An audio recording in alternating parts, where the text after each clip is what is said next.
So it's time to start. Okay, let's let it rip. Yeah. So I don't have a clue if I can't Let's, tell if people from food are here, but we're just gonna get started. hi guys. So just a quick intro. It is Tuesday, April 21st, 5 p.m. in New York. We're doing the second pinup for a project that my student and I started called the Health Institute. The idea was just to basically try to design a health center, given everything that we're going through and the sort of anxieties we have and the ideas we have. But we are no experts on health. So we've invited different experts on health to join us. And today we have Kirsty Godso. Thank you for joining. Thank you so much for having me. So Kirsty is a Nike master trainer.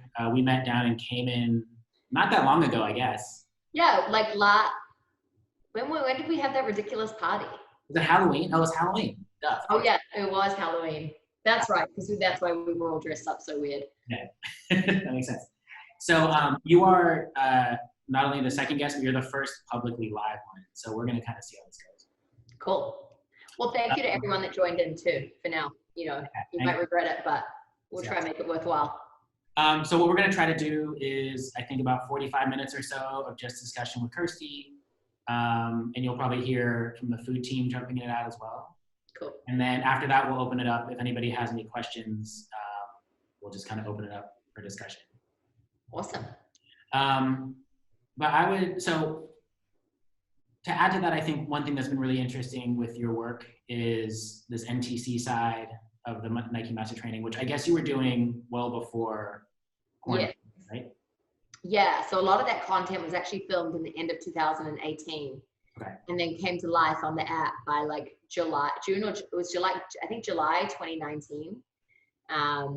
So NTC Premium is only available in the US at this stage. There is planned international rollout. It's just, we don't have any hard dates set, but like hopefully in the next couple of months. And, obviously the Nike Training app is free worldwide. And then NTC Premium used to be like $15, it was like $14.99 a month. And that is anywhere you can follow 4 to 6 week long programs with Nike Master Trainers. So it started off with 4 programs in there. There was myself, Joe Holder, who's also a good friend of ours, Tina, and this guy, Ryan Flaherty, who's like the head of our performance council. He's amazing. He trains like Saquon Barkley and a lot of these incredible athletes. And then we added in some yoga. So we've added Silver Fagan and Brandon Collinsworth and like 1 or 2 other trainers sprinkled in there. And then we do different, you could do it. There's something called the Breakthrough Challenge, which has like 5 master trainers all together in it. But basically all of the programs in there are a little bit different, either taking you on a 4 to 6 week journey. And I'm very fortunate that mine is body weight only and is high intensity focused. And there's like a lot of core workouts in there as well. So that's kind of been like a real savior for people during this time. But it's funny because it was work that I'd done like a while ago. And it's perfect timing because my next program drops on May 1st. So it's kind of like we've been rushing that to try and get that out a little sooner, knowing that, quarantines keep getting extended because like the number of users that we've seen flooding through the app, it was going up by like 300% a week and stuff like that. Like it was crazy because we took down the paid wall for NTC Premium as well. So we made that free for everyone in the US. So that was really cool. Yes, for everybody that's unaware, it's basically a series of workout videos that you can do from home. Yes. Are they all things that you can do without equipment or just your specific videos? Mine, obviously the yoga, and then there's like a few other workouts on there that are body weight only. And you can actually, when you go through the app, you can choose by like, okay, no equipment or anything like that. But mine's the only program that's fully body weight only. Like that is kind of, I don't know if I'd say it's a specialty of mine. It's like a niche. I mean, I just happen to be good at teaching body weight only. A lot of trainers really like using equipment. My whole thing is I'm always on the go. So one of the ways that I often have to train myself is body weight only. So I think that was how I kind of got geared into creating the Burn program. And then now it's kind of perfect because, it's better than ever timing that people can really have something to keep them motivated and fit in their apartment, and teaching them like, hey, you don't actually need a gym, which is often a hard thing to teach people when they have so many gyms at their right at their fingertips. So it's kind of in a nice way, we can teach people to like train with themselves a little differently. And really, like, I always talk about the real estate of your body. And when you're training body weight and you don't have the distraction of, dumbbells, kettlebells, everything else, like you have to dial in a different way. And I just think it gives you like a totally different infrastructure for your body and the way that you see it as a system. And what's the live component is also new, right?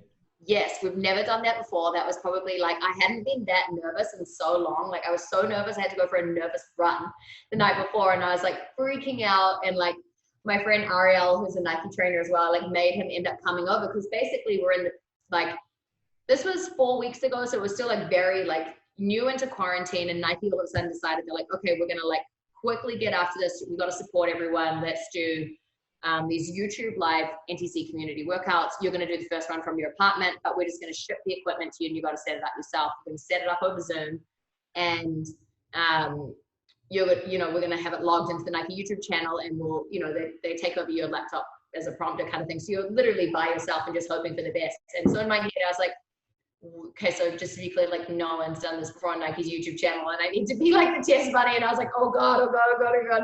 And it's like so nerve wracking. And I think the funniest thing is like, there was a delay, like in them telling us that it was live. So I'm literally looking at my friend Ariel, who's like out in the corner by my oven, because I like made him come over. I was like, I don't care, he's in my bubble anyway. And I'm like looking at him like the most nervous smile. And when my mom watched it, she was like, well, you look like you like just like what you do when we tell you off, and then you're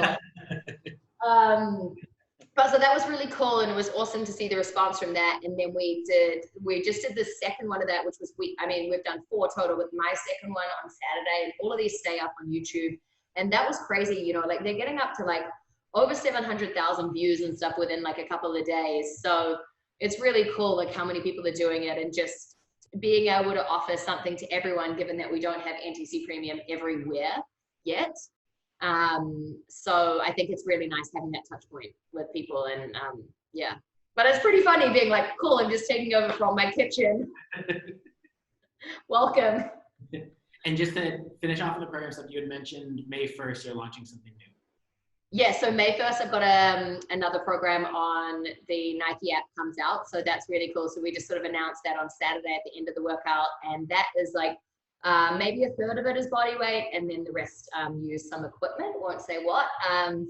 And that's going to be a fun, different challenge. Like a lot of people have already done my program. Some people have done it 7 times, the body weight one, like not in quarantine. That would be nuts. But I'm like, okay, guys, like you got to try out something else.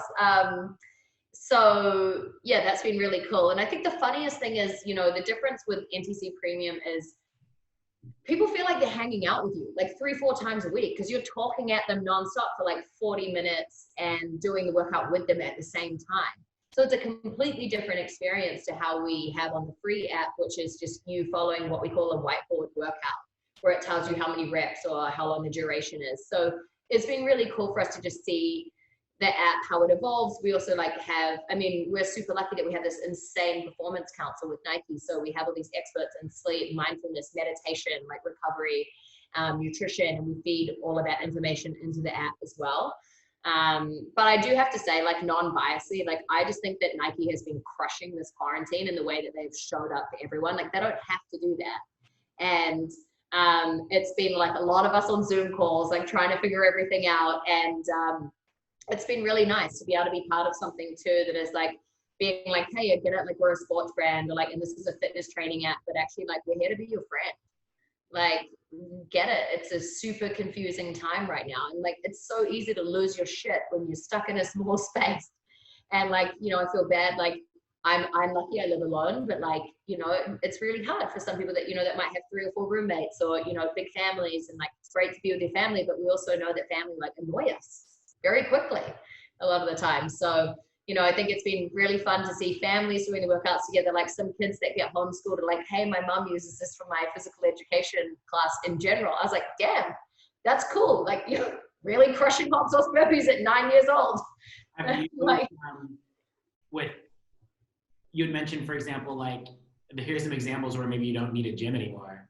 Have you actually started thinking about your house or your places that you work out differently?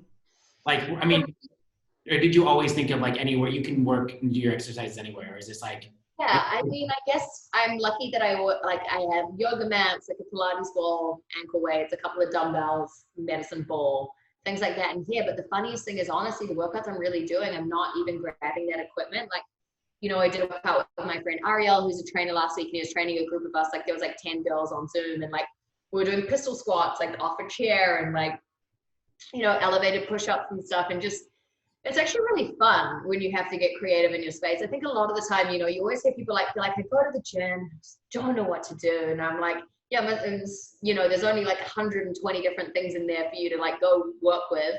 But that in itself could be overwhelming. Whereas I feel like once you have this space and maybe take away all the clutter, you're like, oh, I'm going to do this. I'm going to slip around the kitchen in my socks, or I'm going to do this push up off my couch, or, I'm going to use my wall. And I think it's really cool because it's almost like you have this space and like some of the enthusiasm can come back in rather than being like, ugh, I'm in the gym. So, I mean, moving forward, it's going to be interesting just to see, because I don't think that people are going to transition back into the gym anytime soon. Like I for sure won't be teaching classes like usually I teach a project by Equinox in Soho. Like it's just not going to be happening for quite a while. So I had a question that I was thinking about asking Yeah.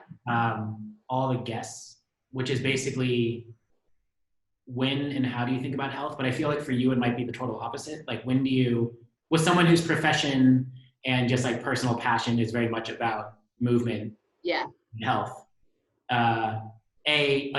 when do you not think about health?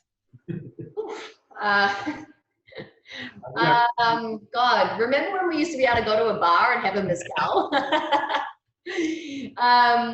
I mean, this is the funny thing, like health is so embedded in me that like sometimes I just like might not think that I'm thinking about health, but I'm definitely still thinking about health.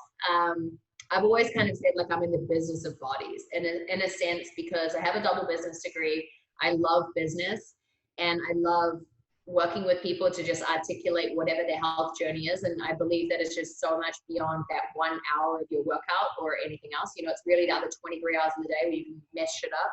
So it's really helping people define their boundaries within that 23 hours of the day.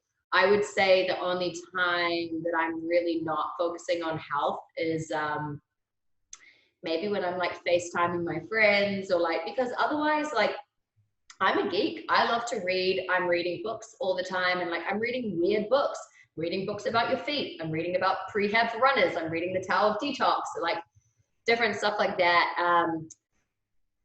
Everything is always kind of linked to me being able to like add to my library of health in that sense. Like even when I'm learning stuff about business, it's still to power my business, which is a protein powder. So that's linked to health. And like, I just think, yeah, it's really, I don't know, like I won't even say music might be my escape, but then when I put on music, I just want to work out because it's such a tie for me. Do you see, I mean, this is obviously getting into the sort of spatial aspects of it. Do you see when you're walking around the city or just anywhere where you're looking at, or like, do you specify certain spaces to, let's say, to work out in, or is everything in the city potential, like a place? Like, I mean, like, that's like, I just think there's like surprise gyms everywhere. Like I see something and I'm like, oh, I would jump off that, or I would do that off that, like whatever it is. And I wonder if also that's used to like a lot of the time when we're doing our Nike shoot, like running through the street doing something, and they'll be like, okay, cool, like, can you do a pull up off that ledge, or can you bounce off that wall or do something? And so my brain kind of just like thinks that way. And also because I travel a ton and often hotel gyms aren't very good, I'm kind of getting creative with what's outside. Now it's a bit of a bummer because you're like not really wanting to touch stuff. Mm-hmm. So obviously I'm using running more as like, and really seeing the city as like a playground for runs. But yeah, I mean, I'm always inspired by, I think, what I always loved the most about gyms, and I did design one gym for Equinox, which was Project by Equinox, but I love trying to create an environment for people that might not feel as much like a gym. Like it needs to feel like a space you actually want to be in, and it needs to feel, and whether that be embedding in different materials and textures and the way they use light, or like, that's been my whole kind of like angle with fitness in general. Like the only reason I became a trainer in the beginning was because I love fitness so much, but I was like, why is this industry just so tacky? Like I was 21 and I was like, it's like bodybuilderish and like bad lycra and like there's a lot happening and like fake boobs and like, you know, not to like generalize, but that's what it felt like. And I was like, that doesn't, you know, for me, I grew up as like a tomboy. Clearly didn't, you know, change that much as I grew up, and loved sport and everything. And I just wanted people to understand that fitness is a key to the rest of your life. And it is, yes, it's an outlet, but it's an education. It is a friend. It is like a source of therapy. And I just wanted to change the conversation around that. So I think a huge part of changing the conversation around fitness is changing that physical space when you go to do the fitness. And is it somewhere that you want to be? And it's not about that having a really high price tag on your gym membership. Like, is it a space that when you go in there, that do you feel confident? Like, do you feel safe? Do you feel motivated to get your work done? You know, it's like, how do you create? And I think that's probably what you do a lot of the time, you know, even obviously with the space we work on in Cayman, like the way that you're coming up with that whole experience. Like, how do we elevate the experience and invite you in to an environment that makes you want to kind of shut off from everything else that's happening? So especially now with, I mean, all of us being stuck in our homes. Yeah. And our homes, I assume for the most part, not being places that were designed specifically for fitness. Yes. But you being like a perfect example of like, oh, actually you can make the most of it. You can actually do things here that you didn't think you could maybe only otherwise thought you could do in a gym. Yeah. Like, I guess the question is like, what kind of spaces do you think you are really not conducive to being able to stay healthy or to work in? Oof. Like, can you think, is there any example where you're like, oh, fuck this place, I cannot do I mean, that's how I felt on my last trip in Milan. My hotel room was so bad and like the gym had nothing. And Milan is like a hard city and I was there for like 2 weeks. That was the lowest I've felt in a long time. Like, I was like, damn, like I went into some dark clouds and like, I was like, you gotta like. What about it was so bad?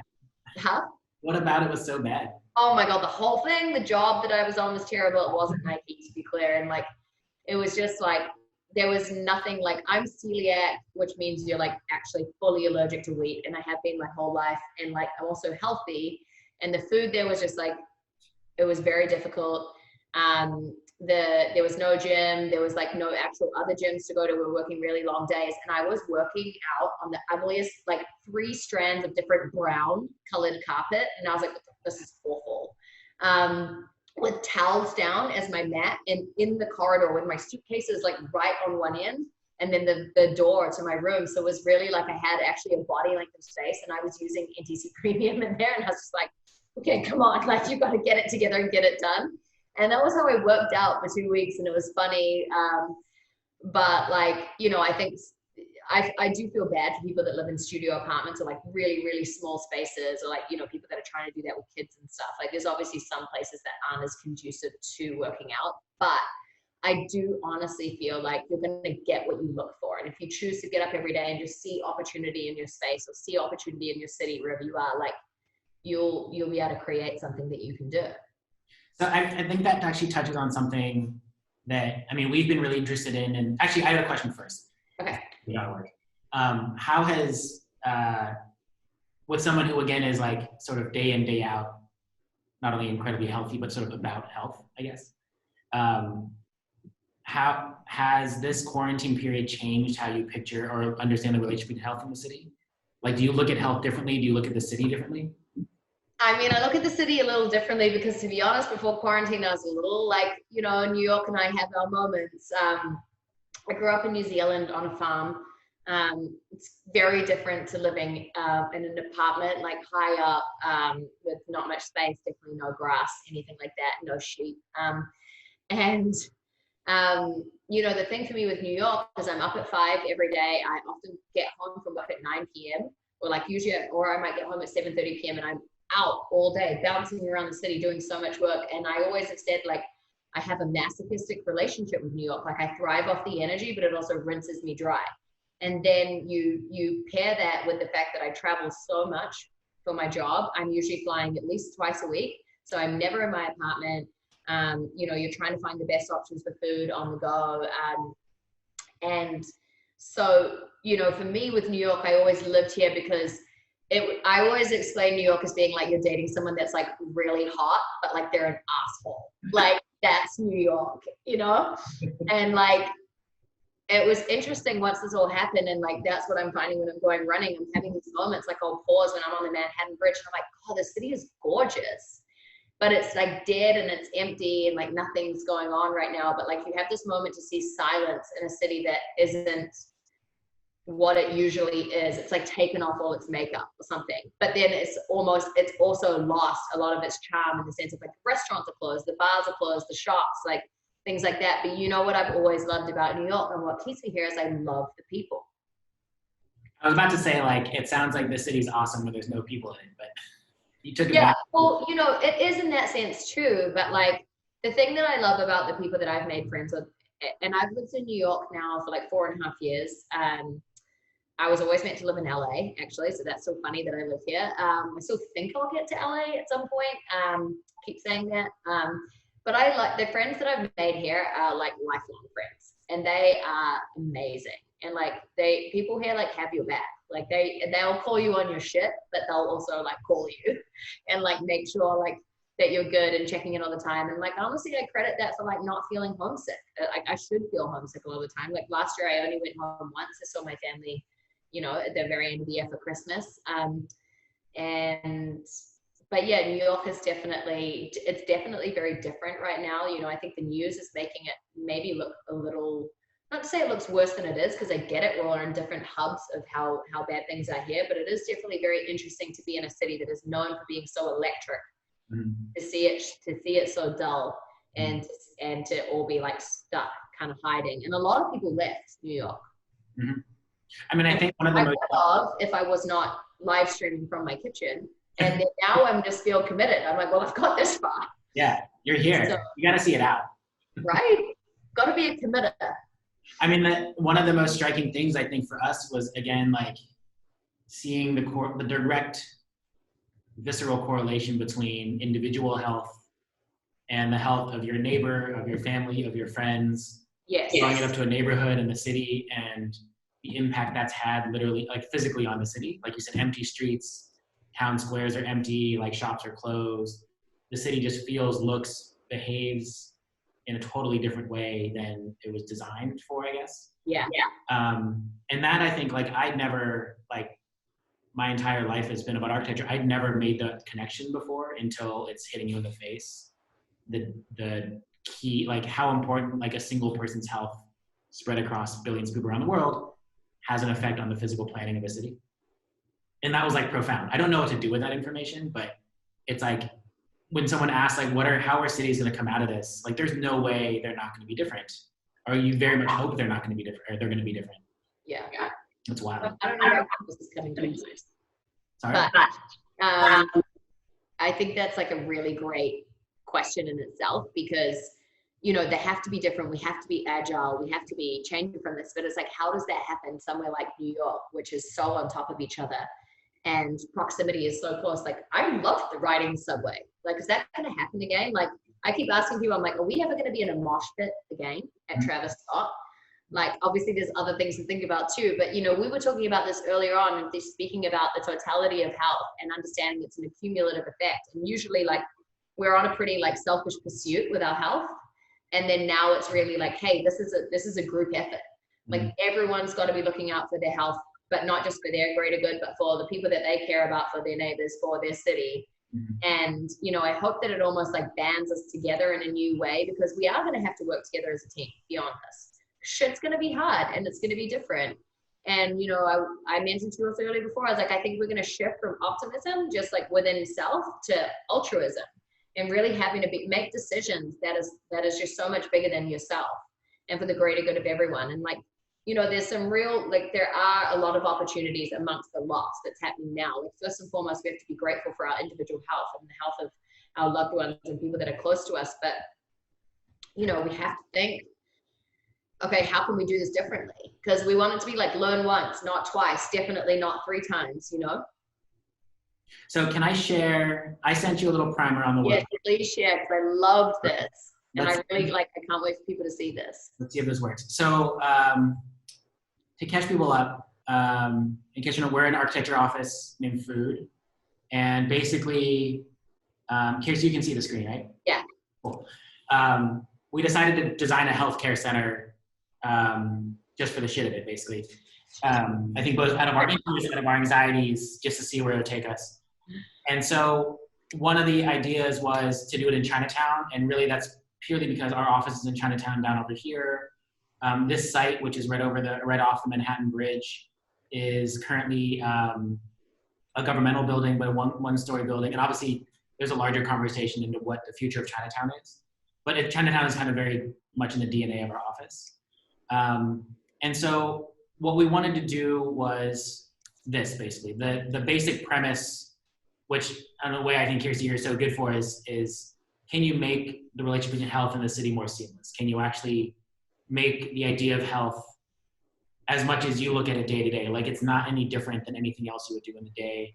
I think for a lot of us, especially certainly myself, health is something you're like, oh shit, let's pay attention to what I'm eating in this moment. Let's go work out in this moment. And then you kind of do your job and you kind of forget about it and you go do something else. Yeah. But the idea was what happens when a building is designed with health at its center? What happens when a neighborhood is designed that way? So what we do in the office a lot is these things called pinups. It's pretty straightforward. We basically, every team in the office, right now we do it every Tuesday morning and Thursday morning, just literally prints out what they're working on, pins it up on a whiteboard, and everybody gets to review it and look through it. So it's always very rough draft stuff. It's very sketchy, both literally and aesthetically, and just to get ideas. One of the things we're doing since we're inventing this project is to figure out what the program is, literally what goes into the thing. Yeah. And so this version was very simple, health, city. We didn't really know what that meant at the time. We still kind of don't, but different types of health, so different categories of health as a way to just give us some boundaries. As you move forward with that, here are some studies of just the form that that would take. And a lot of these are driven in some ways less, I'd say, by this program and more their effect on the neighborhood around it. What the environment around the city or around that neighborhood could become if we sort of plop this thing or grow a piece out of the city like this. Where that's kind of led is this idea that can you literally bring the city into a healthcare center or make, again, that health and city thing more seamless? I think one of the arguments on our end, especially with hospitals, I think being very much at the forefront of the news and everything, is that health centers, healthcare facilities feel like a thing you take yourself out of the city, you go and get treated or you treat a problem, you stay there for 6 hours, 6 weeks, whatever it might be, and then you kind of re-enter civic space and public life. But what if that wasn't the case? What if it's a thing you could visit every day, like your local cafe? I think gyms do this to a certain extent, but we wanted to extend it to other forms of health. I mean, I think that's what you're saying is like how many more touch points can we have with people? Because, you know, beyond this, like we won't be coexisting and taking our health for granted the same way that we were before, you know? Yeah. I guess one question I have for you is, are you seeing with everybody that you work with? Because I think you're someone that seems to do this on a day-to-day. Are you seeing that most people segregate or separate health? Like, is it a supplement to daily life versus something that's integrated into daily life? I think there's a mix. I think there's definitely a mix because people are still super, well, leading up to this. And you still see it, like, you know, and I observe this a lot either through people that I train or people that I connect with via social media or different things. You know, there's still a lot of people that are very transactional with their health. And it's very much in the sense of like, oh yeah, like I do this like, you know, Monday to Friday, but then I just love my pizza, beer, blah, blah, blah. Like, cause that's a ritual that I do on Saturdays, or this is, you know, like a non-negotiable part of my life or whatever it is. And that's kind of one extent of it. You know, then you get kind of the extremes either end, either extreme healthy or extreme not healthy. But I think, you know, I think that beyond this, it's definitely going to reshape the presence that health has in our life. And what I'm trying to encourage people to do during this time, I'm like, hey, yes, we have more time because we're stuck at home, but let's not rack up some bad habits in the sense of abusing exercise or abusing like health extremes. Rather, like, let's really like use this to try and remap our body and the way that we frame mentally our relationship with wellness, because that's going to be very important moving forward. And I liked that on your breakdown, you know, you had physical and mental for the health thing, because you can't look at them separately. Like, one is, you know, actually the mental piece is bigger than the physical piece, because you can have the best body of your life and you might never ever see it if mentally you just like cannot get your focus And, you know, I can say that from a true place in my heart because I have had that, and I have been so focused and disciplined that I missed every other moment that was happening in my life, including like, and it was great stuff because I was just so relentlessly focused on like what, some metrics that didn't even matter.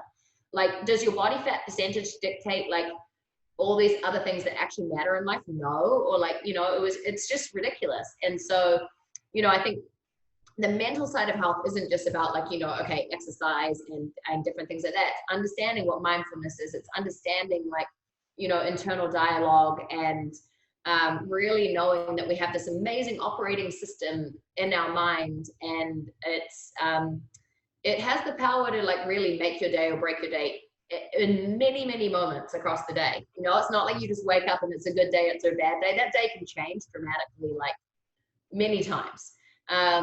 And so, you know, even for me, whenever I'm training my clients, like so much of it is about the mental piece. So do you have, I'm curious with you, because I feel like physical health, at least let's say in terms of gyms, nutritional health, I think people are like particularly more and more aware of food and the things they're putting into their bodies. Is there an aspect or aspects of, let's say, mental health or other categories of health that you feel are a little lacking in terms of places to go or knowledge or things that should be more day-to-day than they currently are? Yeah, I mean, like Joe Holder and I always like fantasize about like a library or like a hangout in the sense of like a health. I don't want it to be like a juice spot or like a gym or like anything else like that. Like, what is this like functional kind of like center, like where you can go and just like, you know, this is the thing, right? There is this crazy collision of culture and health that's happening a lot of the time. You know, like you design like insane things all the time. We actually bonded through exercise in the Cayman Islands, like doing different things. And you said, you know, that Joe and I like maybe changed how you traditionally viewed what you might expect trainers to be like. And you know, we have that effect. Like we feel like that too about certain other people that we meet. But you know, our whole thing is too, like, how can we constantly be kind of upskilling, teaching people that yes, like your wellness is an outlet, but it's not the only thing. And, you know, your wellness is a tool that you have, and your fitness is a tool to power everything else that you have in your life. So like our kind of ideal like hangouts is like, you know, we always used to want to have like Sunday school, not church, but more like where we would hang out and like learn and kind of share like the different stuff that I'd been learning, Ariel had been learning, Joe had been learning, and then like even being able to integrate with our communities. And that's the point of us making these different communities, whether it be Pyro Girls, whether it be Plant-Based Gang, you know, and it's being able to invite people into a world of what that might mean and give you a sense of, you know, not only participation, but like, not to say family, but like just understanding like what that ethos is, like beyond a 60-minute workout or beyond saying, I eat like this, Joe eats like this, you know, just being like, what are we about? Like, what are we influenced by? And that's music, it's architecture, it's books, it's so many different things. It's honestly way less about fitness than you'd ever think. So I want to keep taking advantage of the fact that you're here to pick your brain on what we're doing. Because it's actually like, I was like, oh shit, I have like very specific questions to ask you. So, well, I wanted to introduce, I think, who's on the call, Cam. I saw Ryan, I saw Jesse and Daniel. I'm not sure who else from Food is here. But this is a project that Cam is leading, but kind of all of the office is sort of contributing to when they can between some of their other work. Awesome. So you guys, if you guys have any questions, now is definitely the time to jump in. But one question I had is one where we're dividing up this project. So how we're looking at it at the moment is literally taking this diagram and manifesting it into a really funny looking building. And right. The idea is that all of these plates between here and here, whatever form this takes, are fully open air. They're kind of like miniature parks that are stacked on top of each other. And all the actual discrete health programs are in these really fat slabs, like things that look like normal floor slabs, but they're 12 to 14 feet tall. So they're just basically spaces. And each of those 4 spaces, let's say in this case, 1, 2, 3, 4, has one category of health in it. Right. At the moment, we've landed on physical, educational, which we do actually have a library piece in there. Great. Classrooms. We've got kind of a big sort of lecture hall auditorium just for kind of big gatherings to talk about health. and a workspace, just so if you want to go and actually study and work and kind of be productive that way on the educational side. Yeah. And the last piece is we're kind of oscillating between calling it either medical or therapeutic. We think it's a combination of doctor's offices, but also therapeutic groups. So whether it's from a massage or for acupuncture or just to get something looked at or have a consultancy or have someone just to talk to. Yeah. It also blends into mental health. So actually having, again, it's really just a series of rooms architecturally. But across those four, so nutritional, physical, let's call it medical or therapeutic, and educational. Is there a category or again, a type of space that you're like, oh shit, you know what this building really needs is X? Or well, it'd be interesting with it being open air, because I think that's really nice, having that touch point with nature, but also, you know, like sound, like that's going to be interesting. I love those. Is that like from the, you know, when you like, does anyone else troll on Street Easy like a lot? Like even when you're not moving apartment, like I'm just curious. You know, sound is like such an impactful, like, and there's a lot of like sound therapies. Like, yes, you can do sound baths and things like that. Like my friend Ariel, who I keep mentioning, like he's super into, and his sister does it, like different kind of movement things, experiences where you're working more with sound and breath work, like really at the beginning. So you like drop into your body in a different way. And I think it would almost be interesting, like a space like this is so cool because, you know, maybe you're just going in some days to be on the educational space and wanting to be sitting there learning and getting your stuff done. But maybe there's other days where you kind of like go through it in a system. Mm-hmm. And be like, hey, like I've had this crazy day. I need to go onto this level where I'm just going to drop into my body for a moment. And then I'm going up to the physical level. So like when you get there, that you're actually there. Because think about, you know, how many times we turn up to the gym and we're already frazzled. Like our nervous system is like, no, thank you. Like the last thing I need you to do is get on the assault bike when I'm already feel like I've been on the assault bike all day because it can stress me out. So I think, you know, within those four structures that you've outlined, I think they all, you know, actually cater to like the boundaries of what then you can put in those little add-ons, like with sound and things like that. But I do really believe that the landscape of gyms is going to be very different. And, you know, Joe's actually always spoken about this pretty outwardly. Like, he's like, you know, the future is not gyms. It's just like, you know, spaces for us to go and learn and experience and be there. It's not actually a gym. Like, you shouldn't be defined by your equipment. Like, look, best believe, like, I live in an apartment building because I love the gym here. However, like, am I like dying without it? No. Like, you know, I probably have more peace in my body than ever before. Also, I think this is a kind of like selfish agenda, but one of the reasons we wanted to make it tall, even though it's technically only like in a 4-story building or an 8-story building, if you count the outdoor spaces, yeah, is to position health as up against like the crazy tall condos, all the like hugely commercial profit-driven things that are kind of taking over the city, and make something civic and something health-minded as sort of as prominent to a neighborhood or to an area as possible. Well, that's probably a good place where Jesse, Cam, anybody on the food side, do you guys have questions for Kirsty specifically about, well, anything really, but since we were just on the project. As long as it's not alcohol. Yeah, I have a more sort of technical question.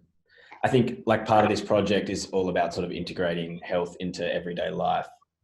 You know, I guess integrating into the city, but by doing that, you're integrating it into everyday life. And I'm wondering how much, like, for people that don't sort of like allocate time in their day, like I'm thinking kind of weird architectural moves that actually can encourage people to get healthy. I'm wondering how much, like, do you have to spectate?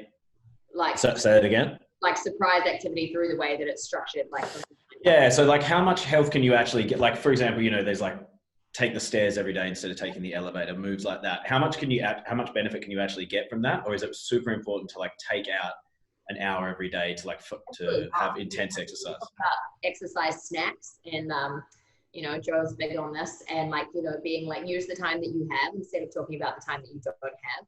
If you've got 5 minutes, like use it. If that be, you know, walking from the bottom level of this place up to the top, and like, you know, is it in the gardens? It's almost like, you know, there's like a sort of an agility piece to it or whatever it is, but you just got to be resourceful and knowing that those little buckets of time are going to do more for you than stressing out about trying to find the hour that you don't have. Mhm. Like, obviously, you know, exercise snacks is always a nice idea sometimes when, if you're like, but I can't get sweaty and then go back to work, or I can't do this, or I can't do this, and just changing the way that you think about what you actually equate as success in a workout. It's not actually that you have to be obliterated and drenched in sweat. It has to be like, did you pick your heart rate up? Like, did you actually get a spike? You know, did you, like, just moving in general, like even going for a walk is so therapeutic for your body. Like, I take walking calls. I used to be like, damn, like, how am I honestly on like 3 hours of calls in a row? I'm like, that's disgusting. Like, I could sit in my apartment, or I could try sit in a cafe or do something, or I could actually just be walking with my headphones on. Yeah. And so, like, I think, you know, you can try and, like, you know, add in some hacks like that. But I think that, like, that building, like, there's so many fun ways that you'd be able to, like, embed exercise snacks around it, you know, and maybe that becomes part of the education as well. And then, like, you know, on the menu today, you got like snack one, and that's like this idea, giving people ideas, but it's, you know, that they do count. And it's usually the reason we don't think that they do is because it's just ego. Because why did we decide that it has to be 1 hour of fitness a day? Or why did we just, you know, obviously there's metrics involved, you know, involved when we look at fitness and we look at your heart rate and we look at different things that you did. But I see the biggest changes in people's bodies when they're happy, when they have more of a touch point with nature, when they're breathing better, you know. And it's honestly, like, even with a lot of my clients, it doesn't have to be that their nutrition is the best that it's ever been. It just has to be that their mood is more even and that they, like, feel joy. That's like, I feel like that, well, one measure of whether or not this project is successful is if people are coming to the building just because they want to be in the building, just because it's a rad place to be, not because they feel like they need to get healthy to come to the building. I want to be there. That often is, like, you know, that's also packed with some sort of guilt. You know, a lot of the time when we're like, I've got to go to the, I can't tell you how much I really, really despise when people say to me, oh, I had a blowout yesterday, I had a cheat day. Like, just don't ever message me, ever, ever, ever, and say I had a cheat day. I just, not words that I use. Like, I don't actually ever even use the word diet. I'm like, it's food, okay? It's actually just food. You eat it. You're lucky that you have access to food. But, like, you know, if you make a mistake, like, get over it. Your body's not going to remember it as much as you think, but don't be a repeat offender. And, like, you know, it's exactly the same way that then people be like, oh, well, I ate like that one day, so now I'm going to try and do 5 hours of exercising the next day. And it's not, it doesn't cancel out like that. You can't abuse fitness and expect it to come back and, like, you know, clean up that mess. And that's what, like, I'm always intrigued by spaces that make me be like, I just want to be there. Like, and I want to be there without necessarily a time cap. I want to be there knowing, like, I might sit in the garden and read for a bit, and I might do blah, blah, blah, but, like, it's enjoyable. And this is why I always ask people, I'm like, I don't actually, like, you know, obviously I care how people look because I want them to feel confident, but I'm like, how do you feel? That's always the first question that I ask. I'm not like, I'm never going to ask you, how do you look? I'm never going to ask you how much you weigh. I'm going to say, how do you feel? Because then we can go somewhere. And then, like, maybe, you know, like, that's kind of like, you know, it sounds like you guys are trying to create a space for people that's like, how do you feel? And how can we elevate how you feel through these different capacities? So there was this, the first pinup we had with it was with Daniel Aya. Yeah. He's a history theory writer and professor, and his expertise is on pandemics and how they affect buildings and cities and things like that, like hyper specific, but perfect for now. And I think one of the most profound things he kind of taught us or told us about was, I'm probably getting this all wrong, but I think it was like a Foucault thing where he identified that medicine or hospitals, or the question there, went from how do you feel and evolved into where does it hurt? And now I think it seems like a lot of medicine anyway is about the where does it hurt part, which makes total sense. It's very specific. It allows it to get really, really precise and target points of pain. Yeah. But to your point, I think that first question is still so key, especially from a day-to-day level. I think I love the idea that you're engaging in your health well before things start hurting. Yeah.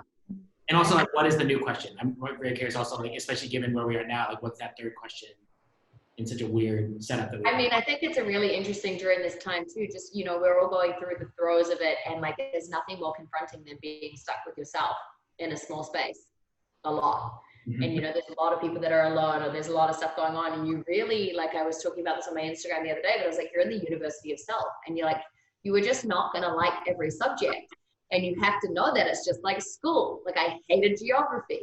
And like, you know, like it's just there's parts of myself and I'll be in my apartment. I'm like, damn girl, like your patience is like really good work. You could work on that. And you know, it's through some of these internal meltdowns that we're going to have within the confines of our apartments that are going to like exfoliate us as humans and like bring us out like in a different way. And like, you know, there is so much going wrong in the sense of what's happening right now. I'm like, I'm like heartbroken for people that are, like the unemployment rates are like terrible, you know, like people that have lost family members, and it's awful. But it's like as a community, like, and as different cities, different countries, are we going to come back out of this educated in a way that we never would if this hadn't have happened? And like, how are we gonna make sure it's not happening again, or how are we all gonna be doing our bit to make, you know, I was reading an article the other day and I was pissed off, like saying that gyms are gonna be opening soon and blah, blah. I was talking about, you know, the Equinox chains opening, and obviously, you know, there's the link between the guy that's involved with the related group and Trump and his donations and things like that. And I was just like, gyms, and the article was great because it described gyms as a petri dish for infection, which they are. And, you know, there are so many ways that we are proving that gyms do not need to be open right now. And like, I get it. I miss the gym too, but like, honestly, your body is a gym. I think there are so many more important things to be focused on before gyms are open. And yeah, it was interesting because like Joe was the one that shared me the article and we were both pissed. And we're like, that is technically our job, like to be in gyms. And like, I was just like, this is the most selfish, this would be a very selfish move of these companies to open gyms before these other spaces are opened. And I'm wondering, you know, like how are people going to evolve, kind of like, what are these new memberships going to be, you know, once we come out of this? Because I don't really think people are going to be going to gyms. So are they going to be looking for spaces like this, which is more like, okay, I can go, it's like there's a library, I can still feel connected to my health, but in a very, like more in an I sense. Mm-hmm. So we have some questions, and I'm curious if more people also more than welcome to ask questions. We're going to try to do this like old school lecture hall style, where people raise their hands, and I'll figure out if I can find you and call on you. Yeah, that's what time trial people. What? Yeah, so you can see everybody. We did have a few that came in just through the chat that I want to address first. Abba Sobel, do you want to ask your question, or do you want me to read it? I'll just say it out loud. Okay. It's different than before. Like, I'm very young. I'm only 13 years old. Get it, girl. Prime time. And I've been like into fitness for like a very long time. So like, do you think somebody so young can like actually have a real impact on the fitness industry? Absolutely. The fact that you're even 13 years old and on a Zoom call, like, and like choosing to spend your time doing this as opposed to being on TikTok or Instagram, like, I applaud you. And I love that. That shows so much initiative. And, you know, age, I've always thought is kind of irrelevant in many senses. Like, age is this idea of how we should act or how we should be. But, you know, obviously there's some parameters to age with legalities and things like that. But you know, to understand your body and to understand the way that your mind works is like a constant piece of work. And you know, honestly, I think that's amazing. 13 years old, you can already be dialed into that and understanding the importance of that. Like, that like literally melts my heart. Thank you. I also want to know if like Nike Training Club was gonna collab with Nike Run Club more. Oh, girl, I'm trying because, you know, I recently converted from being a reluctant runner. And, you know, we're really trying to get the apps to speak together a little bit more. And, you know, my next program that comes out on Nike Training Club, it actually encourages, like, as part of the program, more walking and running. But we are really trying to get them to work together because it is a little frustrating that they're separate at the moment. Right. Abby, you actually also had a question. Oh, wait, maybe I'm missing it from someone else. Someone asked a question. Oh, sorry, that was Justin. All right. Justin, you had a couple questions. And I have a question for you, too, after you ask yours. Yeah, for sure. So the first one is more about, like, setting fitness goals. Okay. Full transparency, I kind of got into fitness and stuff because I was a little chubster when I was, like, 12, 13 years old. So, I think most people kind of start that way, but sitting inside, it's like, all right, well, I look good enough for myself on this Zoom call for the next like hour or so. So like, how would you recommend kind of changing the public opinion on fitness goals, especially when vanity is not really a factor right now? Well, I guess that you kind of nailed it again, just from saying I look, for a Zoom call, rather than being like I feel for. I mean, this is the thing, right? Like, you can be as sexy as you want or as ripped as you want for everyone else's opinion, but like, what do you think of yourself? Because that's the most important, like, base layer of everything. And like, for me, I know I feel my most confident when I feel strong. So that's why I make a decision all the time to be like, okay, like, maybe, and what we're talking about before being like, amounts of time.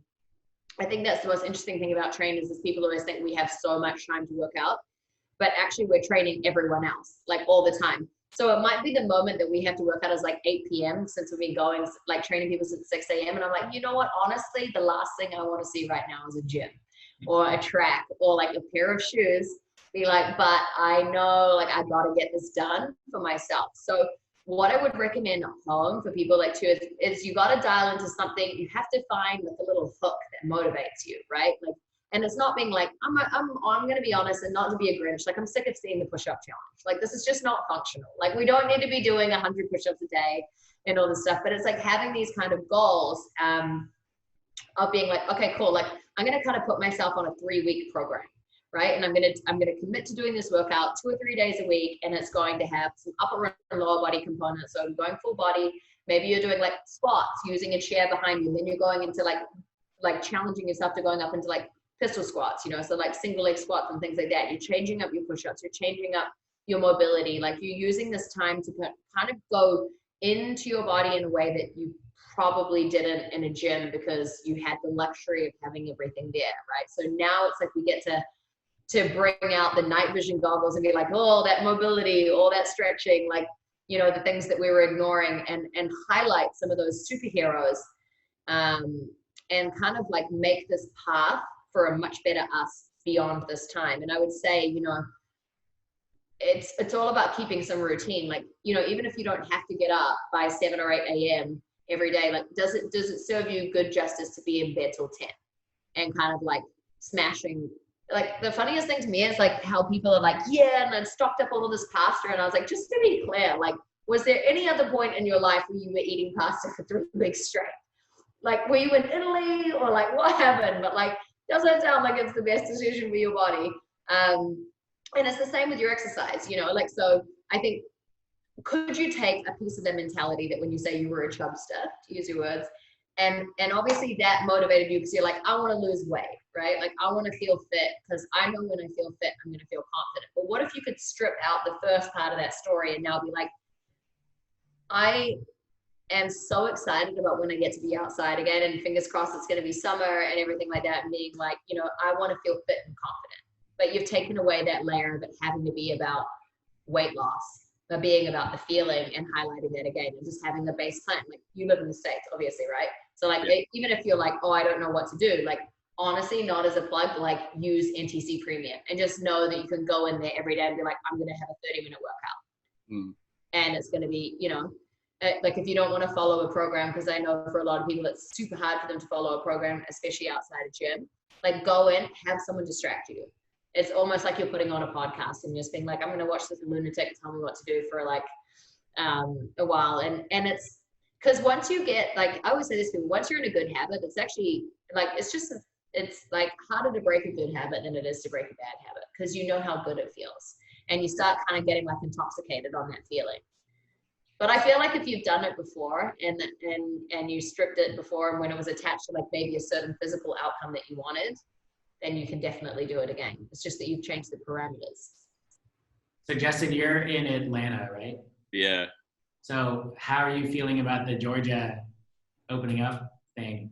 Oh, it's ridiculous. It's Wait, when are they opening? I'm sorry, I'm naive. I don't know. It'll be Monday. So my girlfriend here she's an ICU nurse. Hey. Wow, go you. Thank you. The mascot of the household. Like.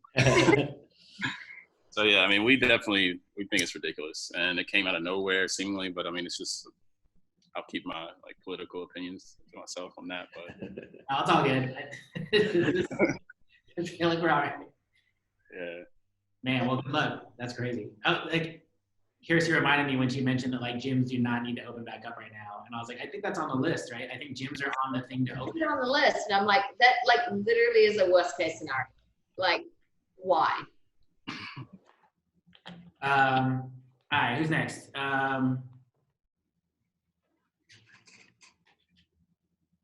Either Leda or Ileda. I actually can't tell.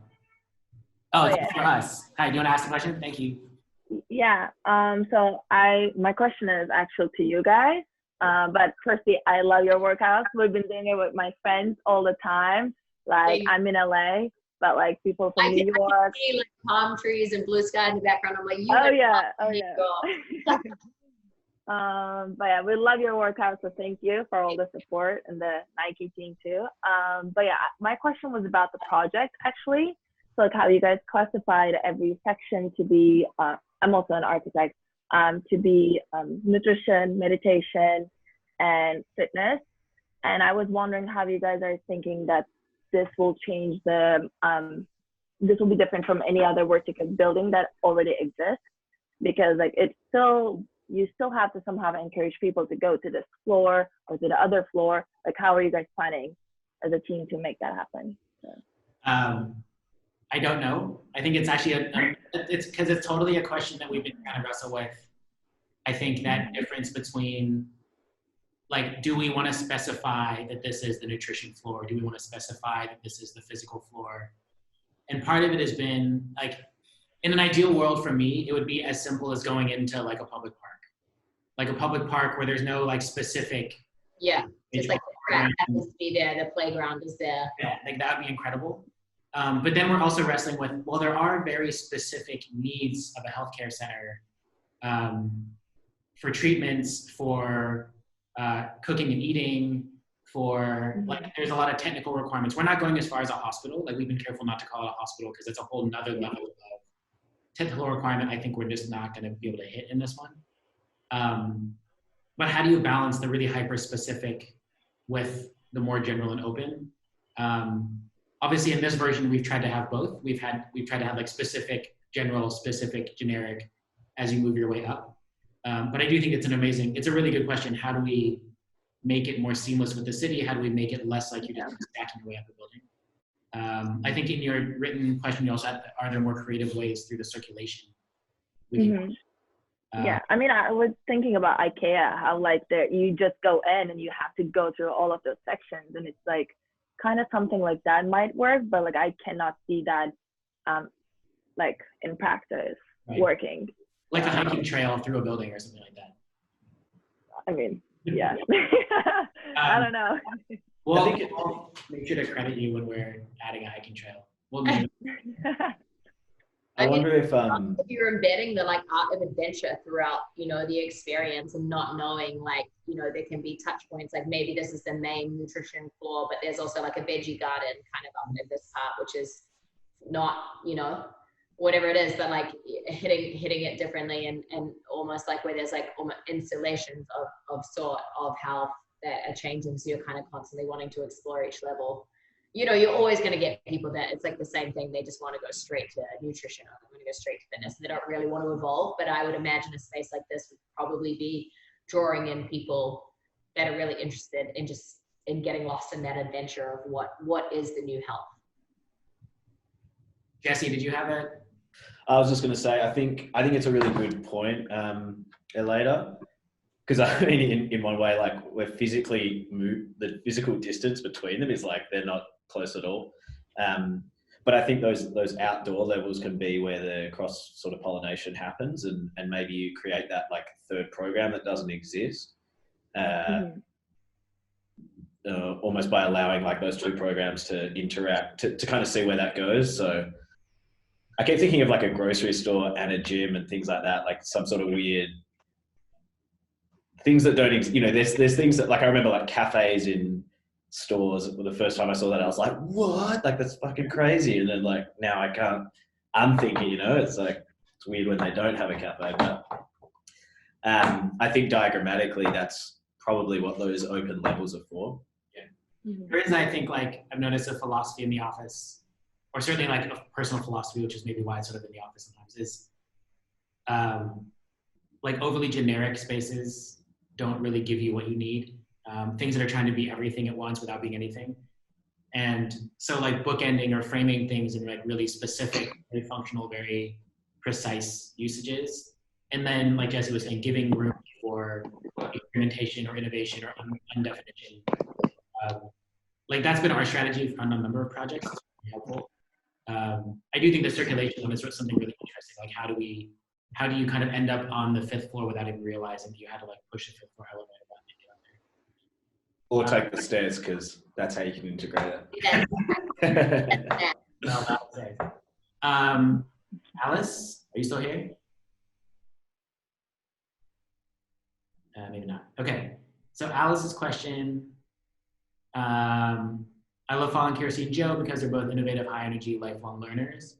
I was wondering if there are any key resources or empirical journals, et cetera, that you turn to so you can keep learning about your mind and body. She's from Australia, just got up, so happy to read my question. Oh, cute. Oh man. I mean, this is probably also why Joe and I want a library, because like we just have so many books, and like I always love to share my books to people, like, and read them, but I'm like, I highlight like a maniac through all my books and like write notes. And I would recommend, like, you know, I go through phases where like obviously I'm running more now, so I'm reading more books on running and mobility and, you know, really unlocking all these different things to the body. And then I go through a phase of reading Chinese medicine books, and I go through a phase of reading books about hormones. And, you know, I'm just always trying to expand my knowledge as much as possible, and I don't get too dialed into like one. It's almost a problem that I have so many different books coming in at one time. But I always try and get my knowledge sources from like books, or obviously like, you know, legit sources. Like I'm not reading my wellness news off like clickbait websites and stuff like that, and like really, you know, reading like actual medical studies. And, you know, I'm lucky that Joe shares so many of those with me, so like we can keep like a good database going. But like our idea of like, because the way that we share information is just like him and I, and sometimes I'm like, damn, like, you know, aside from some of the personal conversation happening, like if I wish we could share our iMessage thread like as a library in itself to people of like, hey, this link, this book, because there's just so many gems in there. I'm really, at the moment, I do love this book, Prehab for Runners. That's been an amazing tool, like beyond running, just like about the body in general. But the thing that I would say I love the most is there's never a point to stop learning. And that's what's exciting about the body. Like there's just so many different things. And you can really get lost in space. And like I'll get on Joe's case for us to maybe make like a library web page or something in the interim before we have a physical library, or before this space exists. Because, you know, we are very passionate about the stuff that we read, and we try and share as much as we can in our social media. And I know that's not always the best way to help you guys find everything. So we do need to kind of have one hub for it. So sorry, I know that doesn't specifically answer, but it's probably because we're both so deep in about 6 different books at one time. Kirsty, someone asked, can you say what that running book was called? Yeah, I'll show you the cover of it. Sorry, it was under my medicine ball. Oh, it's out of my music. Travis. This book. It's a bit of a pornographic cover on it, but it's called Rehab Exercise Book for Runners. Like, don't you think this is a questionable cover up? Is one like running away from the other one? I don't know, it's a little creepy to me. But it's a good book. Obviously it's big, you know, real page turner. But I'm really enjoying that. We'll also post when we get the video up. We can post if you had a reading list. Yeah, I could make a little look, because I've got like actually up in my kitchen is kind of where I you know, store all my books, and there's anything from about like mushrooms to hormones to everything. So there was actually a second question from Alice. No, wait. Yeah, Alice. Which was, do you have any advice for young girls trying to pivot in their careers but scared of taking risks? Yeah, I mean, like a safety net, if you're scared of taking a risk and you want to do everything with a safety net underneath you, it is like exactly the same as trying to operate under a ceiling. So like my best advice would always be, you have to make that jump and you have to believe in yourself. And like, you know, I wrote this thing, like I do random scribbles all the time, and I shared it on my Instagram story yesterday, and I said, you know, like, how can you expect others to respect you if you don't respect yourself? And I think trusting yourself is like one of the biggest forms of respect that you can have.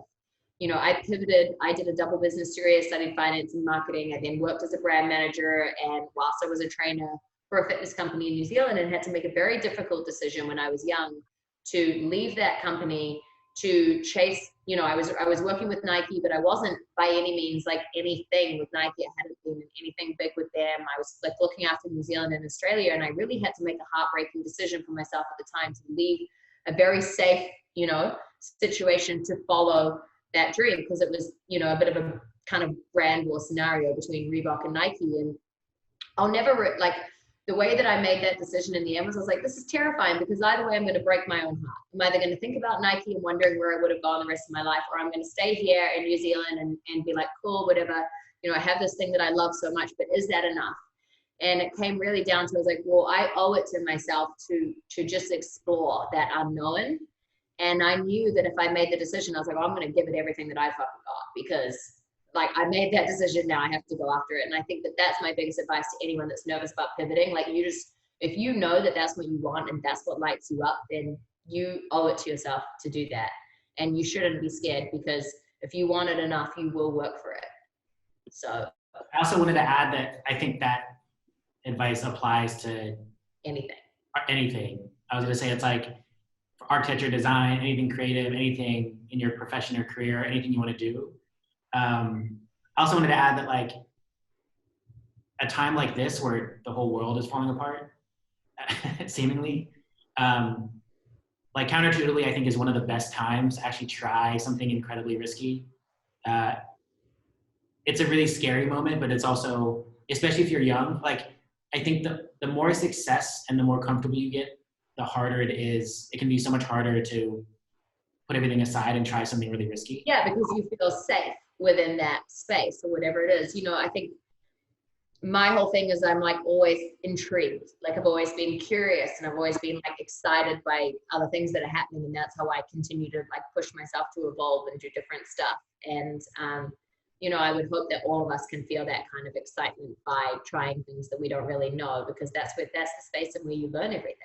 Mm-hmm. And even if you don't make it, I guarantee you, like, whatever you know, you might actually get part way and then be like, that's not even what I want. But like, in the meantime, you found like something else.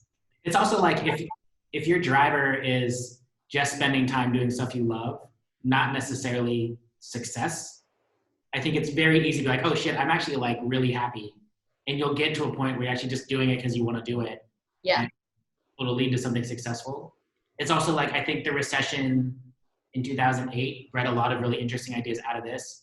I can only imagine this period is going to just... You know what was so funny is I was doing my finance degree during the 2008 recession. I remember our professors being like, you guys are so lucky that you're studying at this time, because our case studies are like wild right now. And I was like, damn, shit's about to get even harder in finance. Sure, like, now is the time to do it. I think the only reason, like, one of the big reasons we have a chance to do something like even this project. Yeah. You know, and that's the whole thing too, is like, you know, there's a lot of unknowns at the moment, but it's really like testing all of us, like, how agile are you, and how much will you fight for what you believe in, and how much will you like fight for the greater good of other people. Like, everything is different now if you're not going to try something. Everything is different. Okay, so hands up for questions. I see Abba's again. You want to ask another one, Abba? I wrote it, but I'll say it again. I noticed that all the NTC workouts that have like running in them are all treadmill. Are any of them going to be like running like outside? Or like I think that you could improvise, you know, and go outside. At the moment, no, there is no pairing in between indoor, outdoor. And I think the NTC, the reason it's done like that is because it's training, you know, and you're in the training app, so it's assuming you're in the gym, and if you're doing like a full equipment workout, it'll be like that. I think that if we ever have them where it's split and you're doing running, it would probably be you know, maybe, I mean, it's definitely an interesting question, and I think it's a cool thing for us to try and explore, but I think it's still trying to like keep, you know, training is in training, running is in running. And I think the way that the next step is obviously just having, you're in this training program, but on this day you run 5 miles or whatever, and that might be on a treadmill, that might be outdoors. But I noticed they did it like a little bit on the Nike Running Club app. There's like a run and train type workout, or like there's like I'm doing a program where there's NTC workouts in it. Yeah. And also, yeah, definitely, like if you sign up for the half marathon schedule on Nike Running, like it'll give you mobility days and it'll give you yoga days, and like, I mean, you know, the one, not to use the word benefit, but of this time and showing how important, you know, both of these apps have been for everyone, especially Nike Training. I think it's going to give us like you know, now we're going to get that approval to go after a lot more of these things that we've been trying to do for all along. I saw a few more hands go up. Justin?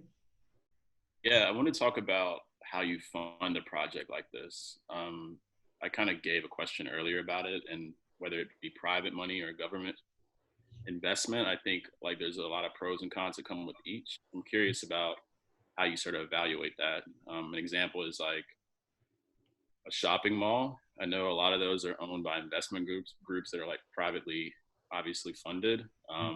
Whereas if you did like a government investment approach to a project like this, then like the quality of service could easily turn very communist. So I'm interested to see like how you would seek to raise funding for something pretty cool like this. So we're trying to do something like this with another project called Plus Pool, which is basically an Olympic-sized swimming pool that filters river water and like floats in the East River. So it's like possibly an even more absurd project.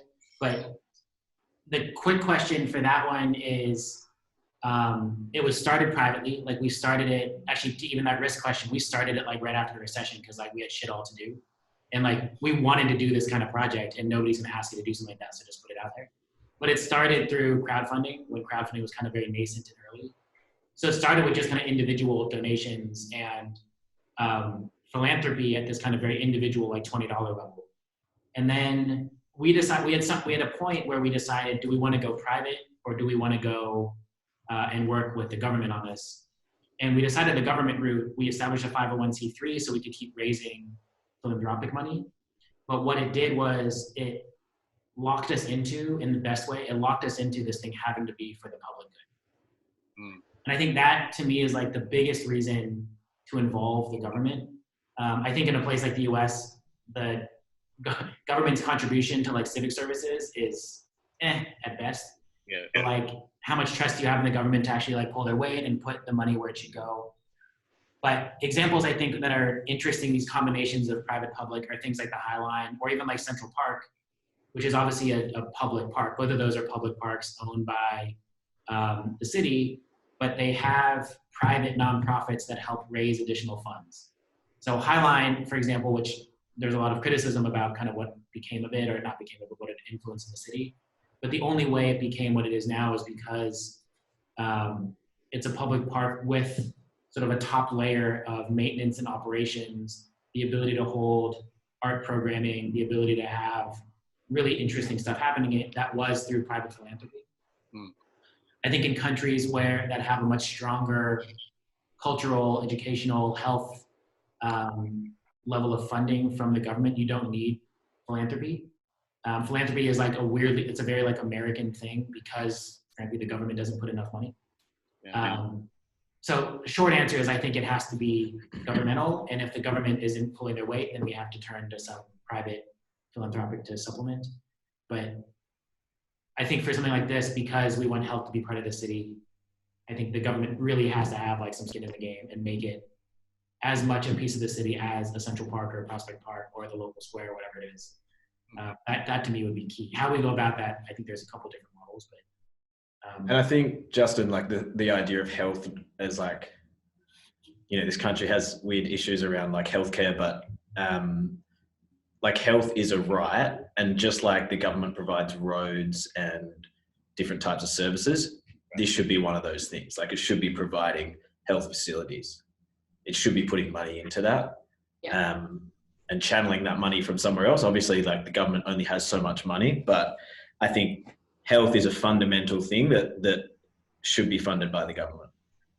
An interesting follow-up to that is, do you think there's any point at which you sort of like draw the line for brands to be involved with that? Because naturally, like a project like this being erected would be very like advantageous for something like Nike or Adidas to like be a part of it.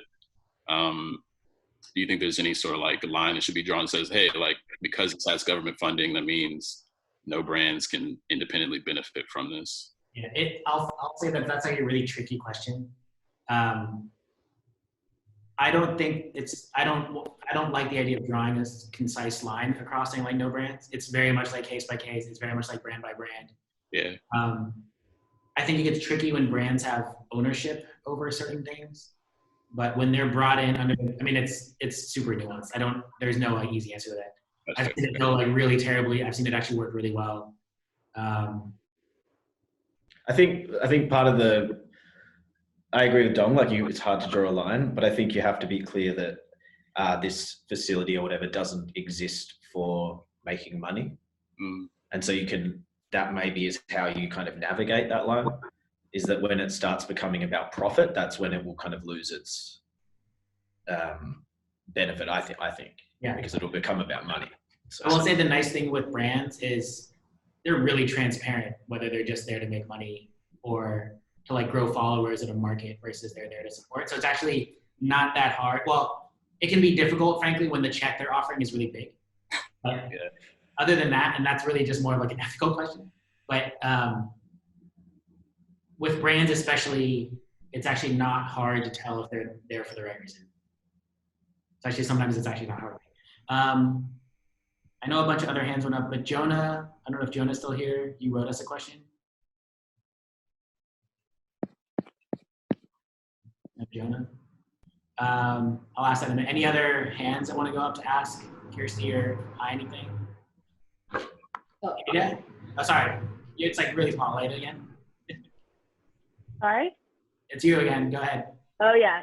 I had a question to Kirsty. So with all of these like new tech devices such as Mirror and stuff like that, how do you see the future of personal training and also like the group fitness classes? Do you think like let's say this could have been a Zoom workout, but do you think Zoom is like not for that purpose? Do you think that we will have new platforms for that? Yeah, I think that's super interesting, your question. Like, I mean, the Mirror is interesting. I don't personally love the Mirror because, I don't really want people, I get it. They're trying to be like, it's a mirror that also becomes a thing, but like, I don't know, I just find it weird. And again, it's been great to see people utilizing Zoom for personal training. And actually it's a timely question you asked because I was doing a test run this morning of a new site that's basically that I'm going to start using from next week. Actually, it's a client of mine has been working on it for ages, and we ran through a full test today, and I was like, damn, this is, and my mind was buzzing because it was for me really like a combination of like, where I could host my communities and host workouts, also host phone chats, host all these different things, and not have it be, like Zoom this is actually, I have to give credit to Zoom.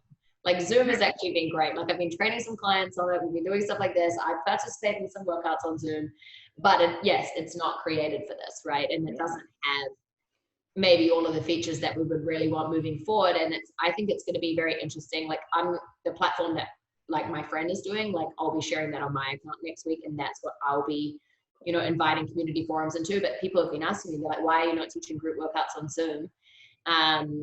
And I was like, honestly, I'm not trying to capitalize off people right now. I'm just trying to keep people moving and sane in their apartments. So I'm just sharing stuff on my Instagram. Like, if you're in the States, it's like they've got Nike Training Club. I think moving forward, there are a lot of trainers and like power to them because they need to make money as well, like that are doing a lot of like charging for group sessions on Zoom and stuff. But my biggest priority right now is just keeping people mentally engaged in the right way and then physically moving enough that they feel good. And I just want that to be accessible to everyone.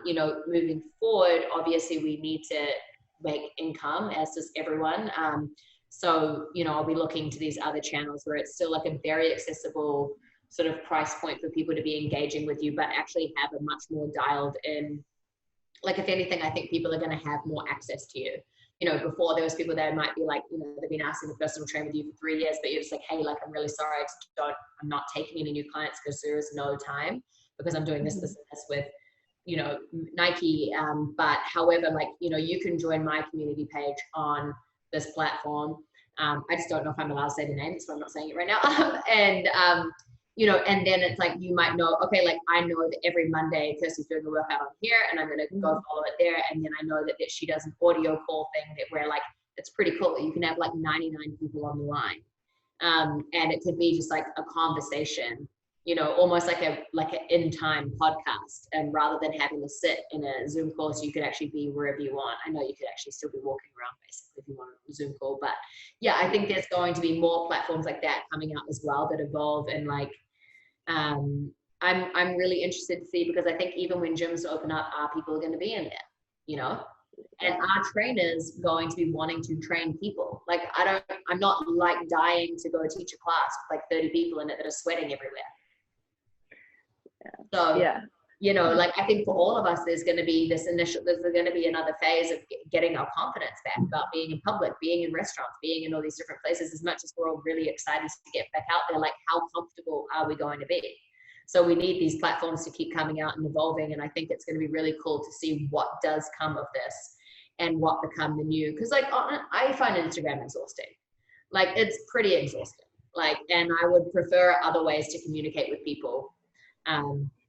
That kind of give this, like, you know, we can have discussion and you can have it feels a little less narcissistic. Like, here's me doing this thing, you know, like, and have it really be like community driven. And I think there's some cool, I'm excited about this platform that's coming out next week, and I'll definitely be using it. Okay. But I think, you know, moving forward, whatever is coming out should be much more community driven and giving access to sort of everyone. Okay, thanks. Looking forward to it. Thank you. Kirsty, do you have time for a couple more questions? Yeah. Cool. Sakina? Hey, yeah. Hi. Hi. Good, how are you? Oh my God, you bought your cat. Yeah, I forgot she was on my lap for a minute. Yeah, I was just wondering if you were gonna try to continue to do like the Nike Live that are free, like every Saturday or once a week, or just be more, because like within all of this, like trainers have definitely become more accessible to everybody. And I think it's kind of promoted like a community health, like wake up call a little bit. And so I was just wondering if you were going to try to continue to do at least a couple like free things or more accessible things, or like just for, you know, because obviously incomes aren't the strongest, especially after this, or like after this is over. Well, so the original plan for the Nike Saturday YouTube workouts was for 6 weeks. So sadly, I've done my 2. However, it's a rolling plan, and because I think they've seen like how amazing it's been with engagement around the world in terms of like people just absolutely loving it. And with lockdowns getting extended, like it was only ever for 6 weeks because that's when we anticipated people would be out again. However, the state keeps rolling out. So, you know, I think they're just like, you know, KG's Kitchen might be serving up some hot sauce, and, you know, like I'm here for it. Like it's fun. Like I love seeing people move. Like that's the thing about it. It's like actually not about me. Like I'm just there to try and, you know, I feel like we've made it like Saturday morning is the new Saturday night. Like, and I love seeing like how creative people are being where they're doing the workouts, and I really hope that we continue them. You know, otherwise we will be doing more Instagram live workouts and things like that, which obviously are a little different than the YouTube thing, but at least it's like that can happen whenever. Right. And then you can decide like 30 minutes before, you'll be like, oh, whatever, I'm going to go live today. So yeah, so hopefully we do more for sure. But there will obviously still be 2 more weekends of them, definitely. And then we'll see what happens beyond there. Awesome. Great. Yeah. Fingers crossed. Yeah. This maybe last question seems actually like a good one to end on. Master Splinter, you want to ask it? Is Master Splinter here? Master Splinter? Here. What's the question? All right, I'm going to ask it. Would love for you to talk about how sleep plays in the role of your training. Oh my gosh. Well, me being the worst sleeper in the world, guys, when I tell you that when I'm going to sleep at night, I'm literally going to bed and I'm like, just calm it down. It's time to release yourself from the day. And then I start thinking about coffee and I'm like, oh my God, it's going to hit so good in the morning, the coffee. And my sleep is really bad. Like I wear my Whoop when I'm asleep because I like to track my HRV, and that's your heart rate variability. And so that's the intervals between your heartbeats, and you want your HRV to be high. That means you're recovering really well. It breaks down the stages of my sleep. So I'm really interested to look at my REM sleep and my deep sleep. REM sleep is obviously your dream state and where your brain declutters. And so it kind of kicks out some of the stuff you don't need to remember. Sleep is so important during this time. However, it's kind of important for us to try and not break our sleep cycles in the sense of having excessive sleep. Because I understand a lot of us, especially if you live in busy cities, are often in sleep debt, which means that you're constantly like under recovering and then underperforming because you're getting by on sleep or always like just kind of, what it feels like when you haven't slept enough. It's basically like you're drink driving your body. And so I think it's really important for us to get more sleep during this time, but not excessively, because also when you're having too much sleep, it is actually counterproductive for, when you wake up in the wrong state of your sleep, say if you dramatically oversleep, that's often why you feel so much more tired. So I mean, my biggest thing for people is trying to say like, hey, structure your morning. Like, yes, it's cool that there's so many Instagram live workouts and stuff going on at the moment, but is it productive for you to be doing the workout at 9 a.m., 11 a.m., and 2 p.m. on Instagram live, interrupting everything else that you might be doing in a day? So like my suggestion is still try and stick with what kind of normal sleep pattern. If you actually don't have to get up at 5 a.m., like don't get up at 5, but maybe don't stretch it out till getting up at 8 or 9.